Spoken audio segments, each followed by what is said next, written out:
முன்விரோதம் காரணமாக தனிநபர் மீது பொய் வழக்கு பதிவு செய்த மதுரை போலீசார் தங்கள் அதிகாரத்தை தவறாக பயன்படுத்தியதோடு மனசாட்சிக்கு விரோதமாகவும் நடந்திருப்பதாக கூறி மதுரை உயர்நீதிமன்ற கிளை நீதிபதி வேதனை தெரிவித்திருக்கிறார். மதுரையைச் சேர்ந்த கிருஷ்ணகுமார் என்பவர் கடந்த 2019 காவல்துறை மீது வழக்கு ஒன்று தொடுத்ததாகவும் இதனால் ஏற்பட்ட முன்விரோதத்தில் கிருஷ்ணகுமார் கஞ்சா கடத்தியதாக கூறி போலீசார் பொய் வழக்கு பதிவு செய்ததாகவும் கூறப்படுகிறது. இது தொடர்பாக மதுரை உயர்நீதிமன்ற கிளையில் கிருஷ்ணகுமார் வழக்கு தொடர்ந்த நிலையில் SS காலனி காவல் ஆய்வாளர் பூமிநாதன் மற்றும் துணை ஆய்வாளர் பேரரசி உள்ளிட்டோரை விசாரணை நடத்தி விசாரணை அறிக்கையை சமர்ப்பிக்குமாறு தென்மண்டல காவல்துறை தலைவர் அச்ராகாவுக்கு நீதிபதி உத்தரவிட்டிருந்தார். விசாரணையில் காவலர்கள் இருவரும் தங்கள் அதிகாரத்தை தவறாக பயன்படுத்தி பொய் வழக்கு பதிவு செய்திருந்தது அம்பலமான நிலையில் விசாரணை அறிக்கையும் மாவட்ட நீதிமன்றத்தில் தாக்கல் செய்யப்பட்டது.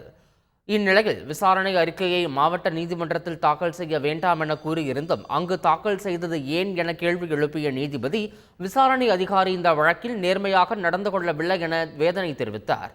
மேலும் காவலர்கள் தங்கள் அதிகாரத்தை தவறாக பயன்படுத்தி முன்விரோதம் காரணமாக மனுதாரர் மீது வழக்கு பதிவு செய்திருப்பதாகவும் கூறிய அவர் மாவட்ட நீதிமன்றத்தில் தாக்கல் செய்த இறுதி அறிக்கையை ரத்து செய்து உத்தரவிட்ட நிலையில் காவலர்கள் மீது துறை ரீதியான நடவடிக்கை எடுக்க உத்தரவிட்டும் வழக்கை முடித்து வைத்தார். திண்டுக்கல் நீதிமன்றத்தில் தினமும் ஆஜராகி கையெழுத்திடும் உத்தரவை ரத்து செய்ய கோரி அமலாக்கத்துறை அதிகாரி அங்கித் திவாரி சார்பில் மனு தாக்கல் செய்யப்பட்டுள்ளது.